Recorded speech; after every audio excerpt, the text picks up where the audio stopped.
Hey, hola, my friends. Let's take a minute to talk tomatoes.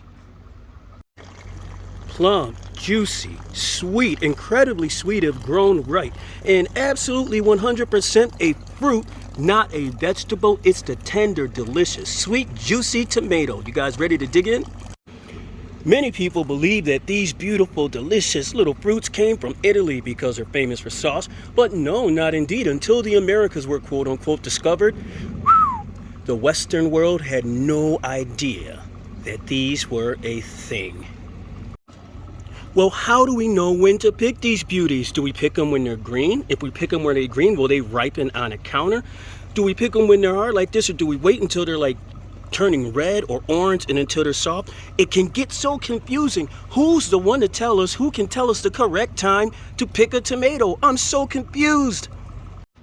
Well, here's where we come back to one of my favorite garden adages. Talk to your plants. If you listen to your plants, if you talk to them, they'll talk back and they'll tell you the perfect time to pick them. For instance, this guy right here, yeah, he's got a little color. It's a little orange, it's a little green. Give him a little tug, he's not trying to go anywhere. He's fine. He's saying, Chuck, leave me be. I'm fine right here. Let me alone. I don't want to leave yet. Oh, this guy right here, oh my gosh, is green as the sky is blue. None of these guys want to go anywhere. They're fine just the way they are. We're going to let them sit for a while. Well, what about this guy right here, Chuck? Do we pick this one? Well, maybe, but it's not for you to ask me if we should pick it, and I don't know why your voice sounds like that while I'm making this video, but it's up for this beautiful fruit to tell you. Well, that's an easy one, my friends. One of the main ways that plants talk is through touch. You touch them, they'll let you know if it's time for you to pick them.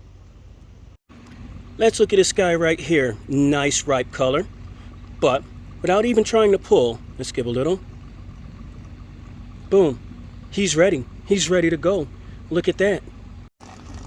Well, I know what you're thinking. You're like, hey, Chuck, well, that one's red. That's an easy one. Maybe you even had it pre-pulled or a little something. No, that's serious. Sometimes they're not even all the way red. Sometimes they're a little orange. You'll see a little bit of green on top.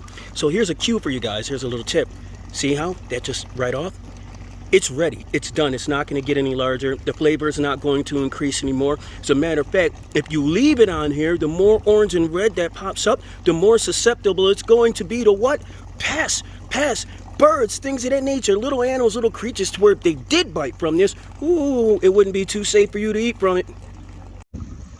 Well, friends, that brings us to our next part. If you don't want the little insects and the little flies and creatures, little birds, messing with your beautiful little fruiting plants, then you have to grow something as bright, something brighter that they'll be more attracted to.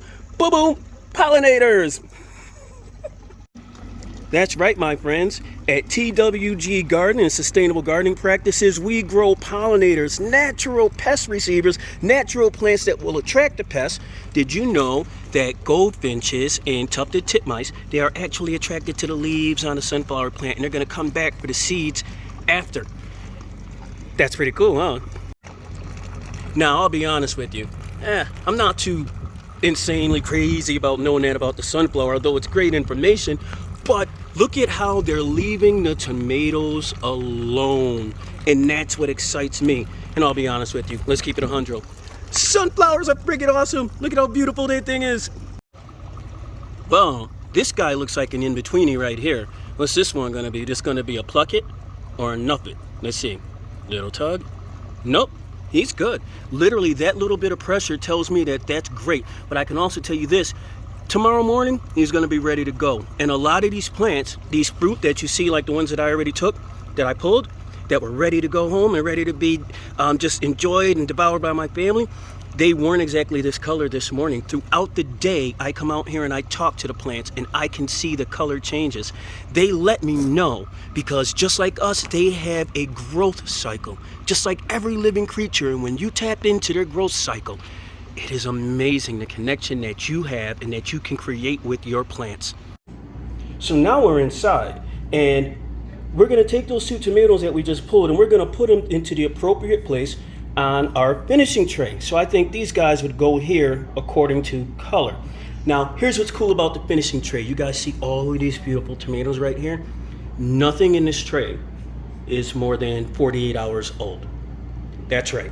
The richest, the most red tomatoes that you see here these beauties like this beautiful Roma. Another beautiful Roma right here. Look at the size of these things. These were basically this color about 48 hours ago. They're finishing up here. That's it. So once they're finished up here, we're gonna use them fresh. Either we're gonna use a salad, put them in omelets, anything in meals and sauces, or we're gonna store them in one way or another. But every day we're getting between 10 and 12 of these tomatoes off of those plants that you just saw outside. And that's not including the suckers that we have growing off to the side, the little throwaway plants, you know, that they say ruin your tomato plants. Well, they're giving us a whole bunch of brand new tomato plants. And we're encouraging you guys to admire, not just to admire, but acknowledge what your plants can do. And then encourage them to do that, because they don't want to feed you just once. They want to continuously feed you and feed you and feed you. Sound like Wu-Tang Clan. Feed you and feed you and feed you. I'm sorry, but your plants want to do the world for you. All you have to do is help them out. So there we go, my friends. I hope you enjoyed this terrific time with some tomatoes. I hope you take some time tomorrow to go outside and talk to your terrific tomatoes if you already haven't taken the time to do so. I tried to make a limerick right there, or whatever you would call it. Either way, get out there, plant that first seed so that together we grow. Peace and blessings, my friends.